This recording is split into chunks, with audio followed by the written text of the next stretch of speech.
Welcome friend, युक्ति ice के इस ऑनलाइन प्लेटफॉर्म पर मैं अमरविंद आप लोगों का स्वागत करता हूं। आज हम लोग एक नए सीरीज के साथ सामने आप लोगों के आए हैं, जिसमें रैपिड टेस्ट सीरीज चलाया जा रहा है। जो भी एग्ज़ाम है ये हाल में होने वाले हैं, इसमें बीपीएससी का बीपीएससी 67, बीपीएससी, यूपी पीसीएस, पीएसएससी और भी रेलवे मेंस का एग्ज़ाम होने वाला है। तो उसी को ध्यान में रख के जीएस का पार्ट, जिसमें हिस्ट्री के 100 प्रश्न होंगे, polity, geography, science, current affairs, economy, miscellaneous के 100 प्रश्न, जो वेरी वेरी इंपॉर्टेंट प्रश्न है, वीवीआई प्रश्न, जो डायरेक्ट आप लोग के एग्जाम में देखने को मिलेगा। केवल रैपिड फायर टेस्ट, फटाफट प्रश्न और आंसर, उससे संबंधित कुछ की पॉइंट जिसे आप लोगों को याद रखना चाहिए, उस लोगों को ध्यान रखना चाहिए। इस पर हम लोग आज विशेष चर्चा करेंगे। ये लगातार 10 से 15 दिन में सीरीज समाप्त कर दिया जाएगा। इन सब चीज़ों को हम लोग आगे लेकर आएंगे। तो जो भी स्टूडेंट इन सभी एग्ज़ाम में शामिल होने वाले हैं, ज़रूर इस सीरीज़ को देखिए, ताकि आप लोगों का जो सारा जो आप लोग अभी तक किए हैं, पढ़े हैं, उनका एक कंसाइज एक जगह आप लोगों को प्रश्न, महत्वपूर्ण प्रश्न मिल जाए, ताकि आप लोग एग्ज़ाम से पहले वो उन सब चीज़ों को समझ लें और अपने आप को परख लें कि मेरी तैयारी किस रूप से है, और कॉन्फिडेंस लेवल को हाई करते हुए आगे बढ़िए और एग्ज़ाम अच्छे तरीके से पीटी क्लियर करके आइए। तो चलिए, इसी के साथ हम लोग आगे बढ़ते हैं। तो लाइक और शेयर का बटन नहीं रुकना चाहिए, और हमारा प्रयास देखिए बहुत बेहतर तरीके से सामने आ रहा है। हमारे जो ग्रुप में थे 66 जिनका मेंस कल हुआ है, उनका इंटरव्यू प्रोग्राम प्रारंभ हो गया। बहुत से स्टूडेंट जो हमारे अभ्यर्थी थे, जिनको मैंने मार्गदर्शन दिया था, उनका सिलेक्शन हो चुका है मेंस में। अब वो अगले दौर पर जा रहे हैं, उनका भी कल प्रोग्राम चल रहा है नेक्स्ट। तो बहुत ही बेहतर तरीके से हम लोग आगे आ रहे हैं। तो दिन प्रतिदिन हम लोग बेहतर होते जा रहे हैं। तो इसके लिए आप लोग लाइक शेयर सब्सक्राइब जरूर कीजिए। जो भी अभी जस्ट वीडियो को नए अभी हमारे यूट्यूब चैनल पर आए हैं, तो वो चैनल को सब्सक्राइब जरूर कीजिए। साथ ही साथ बेल आइकन को दबाएं, ताकि सारे नोटिफिकेशन आप तक जल्द से जल्द पहुंचे। और हमारे पुराने लिसनर व्यूअर हमारा सपोर्ट कीजिए, हमें और आगे पहुंचने, लोगों तक पहुंचाने में हमारी मदद कीजिए, ताकि हम और भी बेहतर तरीके से आप लोगों के सामने आ सके। देखिए, मैं किस ऑथेंटिसिटी के साथ आप लोग के सामने हूँ, उसे बहुत ज़रूरी होता है जानना, कि जो आपको गाइड कर रहा है, क्या वो आपके लिए ऑथेंटिसिटी जो होता है, क्या वो अपने आप साथ लेके चल रहा है, क्या वो अपने साथ होल्ड करता है एक्सपीरियंस। उसे जानने के लिए बहुत ज़रूरी हो जाता है। पोस्ट ग्रेजुएशन में किया हूँ हिस्ट्री ऑफ पब्लिक एडमिनिस्ट्रेशन, लोक प्रशासन से, और 6 ईयर का टीचिंग एक्सपीरियंस मुझे है, ऑफलाइन और ऑनलाइन दोनों जगह। साथ ही में 3 टाइम आप लोगों को इंटरव्यू फेस कर चुका हूँ, तो मुझे इंटरव्यू का भी एक्सपीरियंस मुझे मेरे साथ कैरी करता है। साथ में पब्लिक एडमिनिस्ट्रेशन, मैंने हिंदी मीडियम 67 बीपीएससी, जो 64 बीपीएससी था, और 65 जिसमें मैंने 172 और 178 नंबर लाया था। आप लोगों को इस रूप से समझिए कि इस रूप से आप लोगों को मैं मेंस किस रूप से आप लोगों को देख रहा हूँ। और साथ ही साथ मैं जीएस का हिस्ट्री और पॉलिटी, आईआर और करंट अफेयर्स को लेकर चलता हूँ। तो इस रूप से साथ ही साथ मैं आप लोगों के साथ जो 10,000 जो 10,000 प्रश्न है, आप लोगों में यूपीएससी और पीसीएस स्तर के प्रश्न को, ओरिजिनल प्रश्न को क्रिएट करने का मुझे एक्सपीरियंस विभिन्न प्लेटफॉर्म पर। और ये आंकड़ा जब अगले महीने अपडेट हो जाएगा, तो ये आंकड़ा और भी बेहतर तरीके से उभर कर सामने आएगा। तो मैं इसी एक्सपीरियंस को लेकर आप लोग के सामने आया, और जो भी चीज़ें मैं बोलता हूँ, जो मैंने एक्सपीरियंस किया है, गेन किया अपने अध्ययन अध्यापन में, उसे ही मैं आप लोगों के लिए लेकर आता हूँ। देखिए, टेलीग्राम चैनल से लिंक दिया हुआ है, टेलीग्राम चैनल से जुड़ जाइए। युक्ति आई स्टॉप टाइप कीजिएगा, 2-4 में हमारे ग्रुप है, आप उससे जुड़ सकते हैं, जो भी आपके आवश्यकता अनुसार ग्रुप लगे। साथ ही साथ इस बार कोड को स्कैन कीजिए, डायरेक्ट टेलीग्राम चैनल से आप जुड़ जाइएगा, जहाँ मेगा क्विज चलता है, उस पर आप लोग शामिल हो सकते हैं। हमसे जुड़ने का बहुत सा माध्यम है, जैसे आप लोग प्ले स्टोर से आप लोग गूगल ऐप डाउनलोड कीजिए, या तो विजिट कीजिए www.uktis.in पर। तो वेबसाइट पर जैसे ही आप आएंगे यूक्तियाइज प्लेटफॉर्म, तो आपको टेस्ट अवेलेबल है हिंदी और इंग्लिश दोनों माध्यम में। तो यहाँ पर पीटी प्लस मेंस और अब इंटरव्यू का भी और तैयारी जो है जल्द ही स्टार्ट होने वाला है। तो आप लोग सब इस पर शामिल हो सकते हैं। साथ ही all government competitive SSC, banking, railway, UPSI, FCI, DRDO, सभी एग्जाम, जितने भी स्टेट और सेंट्रल गवर्नमेंट एग्जाम लेती है, सेंट्रल स्टेट गवर्नमेंट, तो उसका सारा टेस्ट अवेलेबल है हिंदी और इंग्लिश मीडियम में। तो दोनों माध्यम के एस्पिरेंट इसमें शामिल हो सकते हैं। और क्वालिटी के साथ कोई समझौता नहीं है युक्ति है इसके पास। जो भी स्टूडेंट हमसे जुड़े हुए हैं, संख्या कम है मानता हूं मैं, पर जो भी हैं उन कंसाइज रूप से उनका सिलेक्शन हो रहा है। तो बहुत बेहतर तरीके से हम लोग उभर कर सामने आ रहे हैं। आने वाले कुछ वर्षों में हम एक अच्छे स्तर पर, एक अच्छे प्लेटफॉर्म के रूप में अपना नाम स्थापित कर सकते हैं। तो आप लोग का सहयोग बहुत ज़रूरी है। तो हमारा टैगलाइन क्या है, अभी नहीं तो कभी नहीं, अपना मोबाइल अपना कोचिंग। तो हमारे ऐप को डाउनलोड कीजिए और वेबसाइट को विजिट कीजिए और अपने मोबाइल को ही कोचिंग बना लीजिए और नए नए एक्सपीरियंस को आप लोग गेन कीजिए, ताकि और भी आसानी से आप लोग एग्ज़ाम दे सकें। तो चलिए, ये MCQ सीरीज चल रहा है, इसे ज़रूर आप लोग परचेज कीजिए, ताकि देखिए बहुत लो फी है, बस मेंटेनेंस चार्ज आप लोग से लिया जाता है। इससे सस्ता क्या हो सकता है। 199 में आप लोगों को 600 से अधिक प्रश्न लूसेंट बूस्टर के नाम से MCQ है। आपको ऐप और वेबसाइट दोनों जगह इसका फॉर्मेट सेगमेंट मिल जाएगा, और ये हिंदी इंग्लिश दोनों मीडियम के स्टूडेंट को है। इसमें क्या होगा कि आप लोग को PDF भी मिलेगा, आप टेस्ट दे सकते हैं दोनों माध्यम में, हिंदी और इंग्लिश दोनों माध्यम में आप लोग टेस्ट दे सकते हैं। PDF होगा, वीडियो एनालिसिस होगा, तो ये आप लोग इस रूप से शामिल हो सकते हैं और जो भी एग्ज़ाम है उसे आप बेहतर तरीके से क्लियर कर सकते हैं। PT नहीं रुकना चाहिए किसी का। PT अगर नहीं पास कीजिएगा, नहीं क्रैक कीजिएगा, तो अगला पड़ाव पर कैसे जाइएगा, अगला पड़ाव जब तक नहीं क्रैक, इंटरव्यू तक कैसे जाइएगा। तो ये स्टेप बाय स्टेप आप लोगों को करना होगा। सीरियसनेस को, चीज़ों को समझिए कि क्या आप लोग को 1 से 2 साल में मेहनत करने कहता हूँ। 1 से 2 साल तक एक बेहतर मेहनत कीजिए और आपका रिजल्ट परिणाम देखने को मिलेगा। क्योंकि मैं पर्सनली, एक मेरे मित्र है, उनका मैं पिछले कुछ वर्षों से रिजल्ट नहीं आ रहा था, पर वो इस दौरान इतना मेहनत की, उनके पास अभी 5 से 6 PT का रिजल्ट पेंडिंग है, जिनका मीन्स अगले बार देना है। उनका इस बार इंटरव्यू BPSC में हुआ है। तो सोच के देखिए कि अगर मेहनत करते हैं तो कैसे, हमारे 2-3 मित्र हैं, तो कैसे वो आगे बढ़ते हैं। तो इन सब चीज़ों को समझना है, उनको मैं रूबरू आपको जल्द कराऊंगा। इन सब चीज़ों को समझना चाहिए। चलिए, नेक्स्ट हम लोग बात करते हैं रैपिड फायर टेस्ट, वो क्या है। अब हम लोग प्रश्न पर आ जाते हैं, ताकि आप लोग को देखिए फटाफट आंसर दे। क्वेश्चन जैसे ही देखते हैं आंसर देने का प्रयास कीजिए, नहीं तो आप लोग आंसर को लिख सकते हैं, अपना जैसा भी हो आप लोग कर सकते हैं। चलिए, पहला प्रश्न है, कौन सा अनुच्छेद संसद की विधि निर्माण की शक्ति देता है। ये बहुत ही महत्वपूर्ण प्रश्न है। पॉलिटी का आज हम लोग बात करेंगे। पॉलिटी के सेगमेंट से आज 10 प्रश्न है। तो कौन सा प्रश्न है आप लोग, कौन सा अनुच्छेद संसद की विधि द्वारा निर्माण शक्ति करने का प्रदान करता है। तो ये अनुच्छेद 253 है। तो आर्टिकल 253 के तहत संसद को यह अधिकार देता है। तो देखिए, इसके संबंध में थोड़ा सा एक्सप्लेनेशन है, ज़्यादा नहीं तो होता है वीडियो लंबा हो जाता है, आप लोग देखते नहीं है। तो ये महत्वपूर्ण है, रैपिड फायर टेस्ट के रूप में आप लोग को देख लेना है। क्या देखना है, संसद को किसी अन्य देश या अन्य देशों के साथ किसी संधि या अंतर्राष्ट्रीय सम्मेलन, करार, सम्मेलन या भारत के संपूर्ण क्षेत्र या से किसी भाग के लिए कोई विधि बनाने की शक्ति देता है। यह बहुत ही महत्वपूर्ण आर्टिकल है हमारे संविधान का। इसी के आधार पर संसद किसी भी विषय पर विधि बना सकता है। तो ये महत्वपूर्ण, आप लोग को पॉलिटी के पार्ट में प्रश्न पूछा जा सकता है, तो इसे आप लोग देख लीजिएगा, इसे कवर कर लीजिएगा। नेक्स्ट है क्या, दूसरा नंबर प्रश्न है, संसद कि संयुक्त अधिवेशन किस अनुच्छेद के तहत है। ये देखिए, बहुत बार प्रश्न आप लोगों को देखने को मिलेगा संयुक्त अधिवेशन के संदर्भ में। तो ये आर्टिकल 108 है, पॉलिटी के पार्ट में आप लोगों को प्रश्न देखने को मिलता है। ये सब प्रश्न तो एकदम गलत नहीं होना चाहिए। देखिएगा, आप एग्जाम जाइएगा देने, तो यही सब प्रश्न आप लोग को देखने को मिलेगा पॉलिटी के पार्ट में। इसी तरह हिस्ट्री के, ज्योग्राफी के, साइंस के, सब में हम लोग बात करेंगे। तो आज हम लोग पॉलिटी में ही है। 10 प्रश्न फटाफट देख लेते हैं, उसके बाद नेक्स्ट आएगा अनुच्छेद 108। देखिए, राष्ट्रपति के द्वारा धन विधेयक को छोड़कर किसी अनुच्छेद पर या संयुक्त अधिवेशन बुलाया जा सकता है। समान विधेयक या वित्त विधेयक के रूप में, वित्त विधेयक जो सेकेंड और थर्ड होता है उसमें बुलाया जा सकता है। तो यह समान विधेयक पर बुलाया जाता है। तो यह प्रश्न आपसे पूछ सकता है। नेक्स्ट है, अध्यक्षता क्या करता है। अध्यक्षता कौन करेगा, लोकसभा अध्यक्ष, उसके द्वारा किया जाता है। अगर लोकसभा अध्यक्ष नहीं है तो उस बैठक में सबसे वरिष्ठ जो होंगे उनको यह अध्यक्षता का दायित्व दिया जाता है। तो ध्यान रखिएगा, ये सब चीज़ें आप लोगों को कवर करना है। अब तक 3 बार इसे बुलाया गया संयुक्त अधिवेशन को। तो ये फटाफट देख लीजिए कब कब ये सब प्रश्न आपसे पूछता है, तो आप लोग मिस नहीं कर जाइएगा। दहेज प्रतिबंध विधेयक 1959, जिसकी बैठक 1961 में हुई थी। बैंकिंग सेवा आयोग विधेयक 1977, जिसकी बैठक संयुक्त बैठक जो हुई थी, संयुक्त अधिवेशन की बैठक 1978 में हुई थी। और आतंकवाद निवारक अध्यादेश, इसे पोटो भी कहा जाता है या पोटा के रूप में आप लोग जानते हैं, 2002 में इसके लिए बुलाया गया संयुक्त अधिवेशन, जिसकी बैठक 2002 में ही हुई थी। तो आपको ये सब प्रश्न आपसे पूछ सकता है। तो इन सब चीज़ों को कवर कर लेना है, ताकि आप लोग देखिए, ताकि आप लोग अच्छे तरीके से आंसर दे सके, ताकि और भी बेहतर रूप से आप लोगों का आंसर रिजल्ट आए। तो इन सब चीज़ों को छूटना नहीं चाहिए। चलिए, नेक्स्ट प्रश्न हम लोग देखते हैं। क्या नेक्स्ट प्रश्न है, भारत के राष्ट्रपति के चुनाव निर्वाचक मंडल के सदस्य नहीं होते। जो राष्ट्रपति का हमारा चुनाव होता है उसमें निर्वाचक मंडल में कौन कौन शामिल नहीं होते हैं। तो कौन शामिल नहीं होते, वो राज्य विधान परिषद जो होते हैं उनके निर्वाचित जो सदस्य होंगे वो शामिल नहीं होंगे।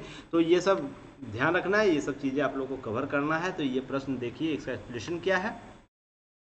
तो राज्य विधानसभा परिषद के निर्वाचित सदस्य इसमें शामिल नहीं थे। अनुच्छेद 54 के तहत राष्ट्रपति का निर्वाचन जो प्रत्यक्ष पद्धति द्वारा अर्थात अनुपातिक प्रतिनिधित्व पद्धति या प्रणाली के अनुसार एकल संक्रमणीय मत प्रणाली द्वारा होता। तो ये 3-4 टर्म है, आप लोग को याद रखिए, ये प्रश्न आपसे पूछ सकता है। यह क्या है पहले बहुत बार बताया जा चुका, अभी बताने के लिए समय नहीं है। लास्ट आवर में आप फटाफट रिवीजन कीजिए और अपने आंसर को कंसाइज कीजिए। चलिए, लोकसभा निर्वाचन में कौन कौन शामिल होगा? तो लोकसभा, राज्यसभा और राज्य विधानसभा के निर्वाचित सदस्य होते हैं। दिल्ली, पुदुचेरी, जम्मू कश्मीर 3 केंद्र शासित प्रदेश से यूटी है, उनके विधानसभा के निर्वाचित सदस्य भाग लेंगे, बाकी शेष कोई नहीं भाग लेता है राष्ट्रपति के निर्वाचन में। तो चलिए, तो नेक्स्ट प्रश्न है, चौथा नंबर प्रश्न, पंचायतों को आर्थिक रूप से आत्मनिर्भर बनाने की सिफारिश किस समिति ने की थी? ये बहुत ही महत्वपूर्ण प्रश्न है, आप लोगों को एग्जाम में देखने को मिल जाएगा, पीटी के एग्जाम में। तो एलएम सिंघवी समिति थी, उनके द्वारा यह सिफारिश की गई थी। और भी बहुत सी समितियां थी जो इनके द्वारा आत्मनिर्भरता की बात की गई थी। तो आपको प्रश्न ध्यान रखना है, उसे चलिए एक्सप्लेनेशन में देख लेते हैं। यहाँ पर सभी समितियों का नाम यहाँ बता दिया गया ताकि कोई भी आप लोगों से प्रश्न न छूटे। तो चलिए, इसका थोड़ा सा क्या है, एलएम सिंघवी समिति 1986 में उनका गठन किया गया। सिफारिश क्या था? पंचायतों का पुनर्गठन करना, आर्थिक आत्मनिर्भरता बनाना, वैधानिक दर्जा, दलगत व्यवस्था से दूर रखना या दूरी बनाए रखना, न्याय पंचायत की स्थापना, राज्य वित्त आयोग का गठन, करारोपण का अधिकार देना। तो इस रूप से सिफारिश सिंघवी समिति ने वर्ष 1986 में जिसका गठन हुआ था उनके द्वारा किया गया था। उसी के साथ अशोक मेहता समिति 1977 में इनका गठन किया गया था। उन्होंने क्या सिफारिश किया था? द्विस्तरीय व्यवस्था होना चाहिए, साथ ही न्याय मित्र की व्यवस्था होनी चाहिए, यहाँ संवैधानिक दर्जा दिया जाना चाहिए, सामाजिक अंकेक्षण होना चाहिए, स्वैच्छिक संगठन की भूमिका के रूप में भी काम कर सकता है पंचायत, ऐसा कार्य उनको सिफारिश उनके द्वारा किया गया था। तो बार बार प्रश्न पूछा जाता है द्विस्तरीय व्यवस्था का सिफारिश किस समिति ने किया? तो वो अशोक मेहता समिति। JV राव समिति 1985 में इनका गठन किया गया था। सिफारिश इनका क्या था? मुख्य सिफारिश ग्रामीण विकास कार्यक्रम से जोड़ना, जो ग्रामीण विकास के कार्यक्रम चल रहे उससे वो 85 की बात कर रहे हैं, उस समय ये महत्वपूर्ण प्रश्न पूछ सकता है। त्रिस्तरीय व्यवस्था की बात की थी। महिला आरक्षण, DDC के पद, जो DDC पद होता है, DDC डिस्ट्रिक्ट डेवलपमेंट ऑफिसर जो होते हैं DDC, उनके द्वारा यह पद सृजित करने की बात की गई थी। DM की शक्ति को कम करना या सम्मानित करना, सम्मिलित यहाँ होगा, सम्मानित हो गया है, सम्मिलित करना अर्थात कंसाइज करना, कम करना, DM की शक्ति को कम करने का सिफारिश राव समिति ने किया था। यह प्रश्न आपसे पूछ सकता है, ध्यान रखना है ये सब प्रश्न। SC, ST, OBC और महिला वर्गों को उचित प्रतिनिधित्व, ग्रामीण विकास कार्यक्रमों से जोड़ना आदि सिफारिशें इस समिति के द्वारा किया गया। यह प्रश्न आपसे बार बार पूछा जाता है, तो इसे किसी रूप से गलत नहीं करना, ये सब गलत नहीं होना चाहिए। नेक्स्ट है, ठुंगुल समिति का गठन कब किया गया था? 1988 में। सिफारिश क्या थे इनका? वैधानिक मान्यता देना, त्रिस्तरीय व्यवस्था करना, जिला परिषद की धुरी के रूप में पंचायतों को स्थापित करना, साथ ही राज्य वित्त आयोग को 5 वर्ष में निश्चित कार्यकाल हो, ऐसी अनुशंसा ठुंगल समिति के द्वारा की गई थी। DM क्या होगा? DM का पद जो जिला परिषद कार्यकारी अधिकारी के रूप में बनाया जाए, हालांकि अब है, पर उस समय ठुंगल समिति के द्वारा यह बात की गई थी, सिफारिश की गई थी, जिसे इसे देखने की बात है। आप लोगों को प्रश्न पूछ सकता है। VN गाडविल समझौता 1988 एक सिफारिश गठन किया गया था पंचायती राज से संबंधित। तो यह क्या था?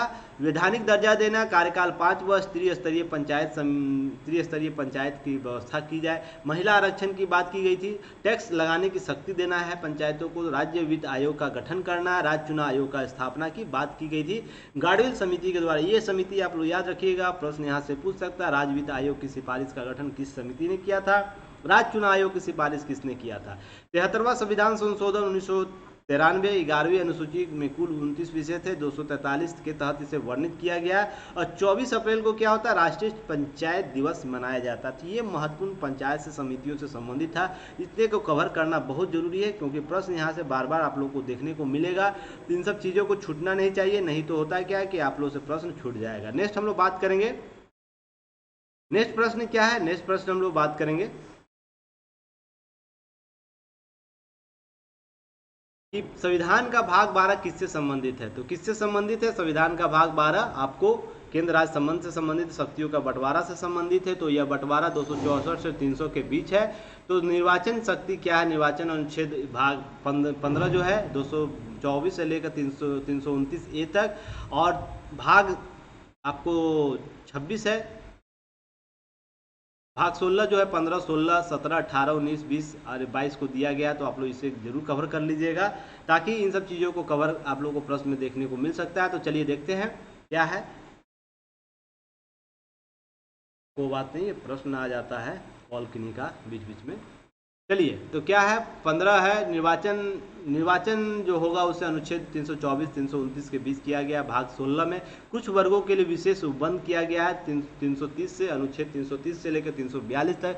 राजभाषा आप लोग याद रखिए, राजभाषा भाग 17 में है, तो आपको यहाँ से प्रश्न बार बार देखने को मिलेगा, तो इसे आप लोग अच्छे से कवर कर लीजिए। आपातकालीन उपबंध 17 में, भाग 17 में, 18 में, भाग 18 में आपातकाल उपबंध है 352 से 360 के बीच। 20 में संविधान संशोधन अनुच्छेद है। 21 में क्या है, अस्थायी संक्रमणकालीन विशेष उपबंध जो आर्टिकल जो था 300 जो आप लोग को ये आर्टिकल संक्रमणकालीन विशेष उपबंध जो दिया गया था, यहाँ से आप लोगों को प्रश्न देखने को मिलेगा। संविधान के भाग 22 में 12 अनुसूची विभक्त किया गया। भाग कितना, 22, अनुसूची 12। ये सब देखना है, कवर करना है। नेक्स्ट हम लोग बात करेंगे प्रशासनिक सुधार आयोग के अध्यक्ष कौन है। तो बहुत से प्रशासनिक सुधार यहाँ गठित किया गया है, जैसे एडी गोरोवाला समिति है, फिर पॉल एपेल्वी समिति है, के संथानन समिति है, फर्स्ट एआरसी, सेकेंड एआरसी, बहुत सी समितियां, तो उन्हें आप लोग देख लीजिएगा कैसे सबसे प्रश्न पूछ सकता है। तो एडी गोडवाला समिति 1951, पॉल एपेल्वी समिति 1953, के संथानन समिति 1962, प्रथम प्रशासनिक सुधार आयोग फर्स्ट एआरसी गठन 5 फरवरी 1966। मोरारजी देसाई के बाद के हनुमंता बनाए गए, क्योंकि मोरारजी देसाई केंद्रीय मंत्रिमंडल में शामिल हो गए थे, उनके बाद हनुमंता जी को बनाया गया था प्रशासनिक सुधार आयोग का। पहली रिपोर्ट जो इनके द्वारा दिया गया था, कब दिया गया था, 20 अक्टूबर 1966 को, और दूसरी रिपोर्ट 30 जून 1970 को दिया गया, जिसमें कुल 578 सुझाव दिए गए थे। द्वितीय प्रशासनिक सुधार आयोग सेकेंड एआरसी का गठन कब किया गया था, 31 अक्टूबर 2005 को वीरप्पा मोइली के द्वारा। इनके 2009 के पद त्यागने के बाद अपनी सिफारिशों में कुल 15 रिपोर्ट्स प्रस्तुत किए गए थे। बहुत ही महत्वपूर्ण रिपोर्ट है ये, सभी यूपीएससी और पीसीएस एस्पिरेंट को इस रिपोर्ट को पढ़ना चाहिए। तो चलिए, ये सब प्रश्न आप लोग को पूछ सकता है। 7वां नंबर प्रश्न लोग देखते हैं क्या, किसी राज्यपाल को पेंशन जो दिया जाता है वो किस निधि से दिया जाता है, वो संचित निधि या राज्य के संचित निधि या केंद्र की संचित निधि से। तो यह आप लोगों को किस संचित निधि से दिया जाएगा, तो यह केंद्र के संचित निधि से दिया जाता है। तो चलिए एक्सप्लेनेशन देख लेते हैं।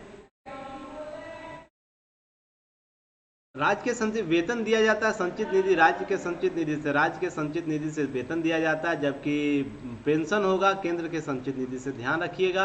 अनुच्छेद 153 राज्यों में राज्यपाल होगा, अनुच्छेद 54 में कार्यपालिका शक्ति होगी, 155 में राज्यपालिका की नियुक्ति होती है, राज्यपाल की नियुक्ति होती है, 60 में आकस्मिक परिस्थितियों में राज्यपाल के कार्य क्या है आपातकाल में, उसके संदर्भ अनुच्छेद दिया गया। 161 में राज्यपाल से क्षमादान की शक्ति दी गई है। 201 में क्या है, राष्ट्रपति के विचार के लिए सुरक्षित रखने के कोई विषय राज्य विधानसभा में हो तो उसे सुरक्षित रख सकता है, जो केंद्र और राज्य के संबंध को स्पष्ट करता है, उससे संबंधित चीज़ों को वो विधेयक को रख सकता है। 213 क्या है, अध्यादेश जारी कर सकता है राज्यपाल आपातकाल के दौरान, आपात स्थिति के दौरान जब विधानमंडल कार्य नहीं कर रहा उस समय अध्यादेश भी जारी कर सकता है। 217 राज्यपाल उच्च न्यायालय के न्यायाधीशों की नियुक्ति के मामले में राष्ट्रपति को सलाह देने के लिए।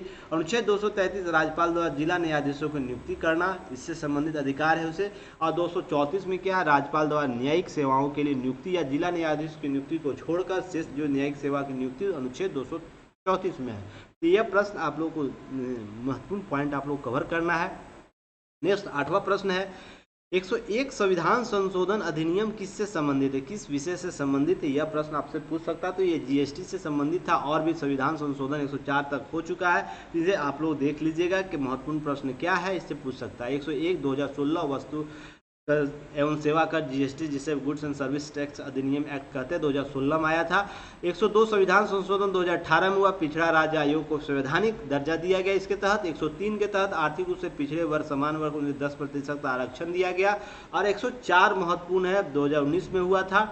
एंग्लो इंडियन समुदाय आरक्षण समाप्त कर SC ST के आरक्षण को 10 वर्षों तक बढ़ाया गया, और लोकसभा विधानसभा सीट में आरक्षण वर्ष 2030 तक जारी रहेगा SC ST के लिए। यह प्रश्न आप लोगों को प्रश्न पूछ सकता है कि किस संविधान संशोधन द्वारा, अधिनियम के संविधान संशोधन अधिनियम के द्वारा, तो 104 के तहत। 8वां 9वां प्रश्न है, चलिए फटाफट 2 प्रश्न है। आप लोग चैनल को शेयर करते रहिए, सब्सक्राइब करते रहिए, ताकि और भी लोग हमसे जुड़ सके। राज्य के नीति निदेशक तत्व में अंतर्राष्ट्रीय सहयोग को बढ़ावा देने के किस अनुच्छेद का वर्णन है? यह बहुत ही महत्वपूर्ण प्रश्न है, देखने को मिलता है 51 के तहत यह है। तो इसे देख लेते हैं क्या एक्सप्लेनेशन है इसके संदर्भ में। तो की पॉइंट आप लोग को याद रखना है कि यह घोषणा करता है क्या, राष्ट्रीय शांति और सुरक्षा स्थापित करने का प्रयास करेगा। आर्टिकल 51 राज्य के संदर्भ में बात की जा रही है। राज्य कार्य ऐसा करेगा कि अंतर्राष्ट्रीय शांति और सुरक्षा स्थापित हो। भाग 4 में जो है, भाग 4 अनुच्छेद 36 से 51 राज्य के नीति निर्देशों सिद्धांत DPSP शामिल है, जो कि आयरलैंड के संविधान से प्रभावित है। समाजवादी सिद्धांतों पर आधारित निर्देश जो क्या कौन कौन सा अनुच्छेद है, ये अनुच्छेद आप लोगों को मैं यहाँ इंक्लूड कर दिया हूँ ताकि आप लोगों को प्रश्न इससे पूछा जाता है तो आप उसे देख लीजिएगा। आर्टिकल सबको याद रहता है, लगभग लोगों को याद है। तो आर्टिकल 38, 39, 41, 42, 43, 43A, 47 कौन है? समाजवादी सिद्धांतों पर आधारित राज्य के नीति निर्देशक तत्व हैं, उसे आप लोग याद रखिए। गांधीवादी सिद्धांतों पर आधारित निर्देशक तत्व कौन से है? 40, 43, 43, 46, 47, 48 भी है। उदारवादी बौद्धिक आधुनिक सिद्धांतों का आधारित कौन सा अनुच्छेद है? अनुच्छेद 44, 45, 48, 48A, 49, 50, 50, 51। आप लोग ये आर्टिकल याद रखना है, ये आर्टिकल आप लोगों को प्रश्न पूछ सकता है। अब तक DPSP में कितनी बार संशोधन हो चुका? 3 बार, 42वां संविधान संशोधन, 44वां और 86वां, 1976, 77 और 2002। ये प्रश्न आपसे पूछ सकता है, इस रूप से आप लोग ये सब कवर कर लेना है। कोई भी प्रश्न नहीं छूटना चाहिए, बहुत ही महत्वपूर्ण प्रश्नों का सीरीज लाया गया जो आप लोगों के लिए उपयोगी होगा। आप लोग चैनल को शेयर करते रहिए, कमेंट करते रहिए ताकि और भी अच्छे तरीके से हम लोग आप लोग के सामने चीज़ों को लेकर आए। नेक्स्ट प्रश्न क्या है? नेक्स्ट प्रश्न है 10वां और आखिरी प्रश्न है, नोट लिस्ट है। नए राज्यों को गठन के लिए प्रावधान किस अनुच्छेद के तहत होता है? यह बहुत ही महत्वपूर्ण, यहाँ पर लड़के कंफ्यूज रहते हैं स्टूडेंट कि 3 है क्या, 2 है क्या, 4 है, किस रूप से। तो यह प्रश्न आपको 3 के तहत होता है, इसे आप लोग देख लीजिए क्या है। अनुच्छेद जो है 3 के तहत नए राज्यों का गठन की शक्ति संसद को देता है। अनुच्छेद 2 के अनुसार संसद कानून द्वारा ऐसे नियमों और शर्तों को संघ में प्रवेश नए राज्यों की स्थापना कर सकती है। केंद्र सरकार मौजूदा राज्यों नए राज्यों को बनाने, एक राज्यों को दूसरे राज्यों में विलय करने की शक्ति अनुच्छेद 2 के तहत मिलती है। जैसे जम्मू कश्मीर को अलग किया गया लद्दाख से, लद्दाख को, फिर उसी प्रकार आप लोगों को नए राज्य से बिहार को अलग किया, बिहार से अलग किया गया झारखंड को, इसी प्रकार बहुत से राज्यों का अलग हुआ। तो ये कि अनुच्छेद 2 के तहत होता है। पर नए राज्यों का गठन की शक्ति 3 राज्यों में दिया जाता है। नए राज्य का गठन करना है, मान लीजिए हमें तोड़कर अलग से स्पेशली बनाना है तो हम अनुच्छेद 3 के तहत करेंगे। सीमाओं का निर्धारण 2 के तहत होता है। नेक्स्ट है 28, अभी वर्तमान में 28 राज्य हैं और 8 केंद्र शासित प्रदेश है। कौन कौन है? दिल्ली, अंडमान निकोबार, चंडीगढ़, दादर नगर हवेली और दमन द्वीप। अभी जस्ट आप लोगों को नया जो था उसे मिला दिया गया तीनों को, दादर नगर हवेली, दमन और द्वीप को। तो ये आप लोगों को प्रश्न पूछ सकता है। जम्मू कश्मीर और लद्दाख, लक्षद्वीप और पुडुचेरी आप लोग 8 केंद्र शासित प्रदेश है। तो ये इतना ही आज सीरीज में शामिल था। नेक्स्ट वीडियो जल्द ही आप लोग के लिए आएगा, तब तक के लिए लाइक, शेयर और सब्सक्राइब बटन दबाना ना भूलें ताकि और भी हम लोग बेहतर तरीके से उभर कर सामने आए यूट्यूब की दुनिया में। और हम लोग जो प्रयास कर रहे हैं आप लोग के लिए एक बेहतर विकल्प दे रहे हैं प्रश्नों को एनालिसिस करने के लिए, महत्वपूर्ण प्रश्नों का एनालिसिस सीरीज के रूप में हो या किसी भी रूप से हम लोग जो आप लोगों के सामने एक क्वेश्चन सीरीज लेकर आते हैं, वीडियो एनालिसिस लेकर आते हैं, ऑथेंटिक बातों को लेकर आते हैं, तो इन सब चीज़ों को हम मोटिवेट कर सके। आप लोग हमारा मोटिवेशन बढ़ाइए ताकि हम लोग और बेहतर तरीके से उभर कर सामने आए। थैंक्स फॉर वाचिंग, देखने के लिए, ताकि हम लोग और भी बेहतर तरीके से इम्प्रूव हो। हमारा सपोर्ट जरूर बनाए रखें। तब तक नेक्स्ट वीडियो तक मैं अमरविंद आप लोग से विदा लेता हूँ। धन्यवाद, जय हिंद।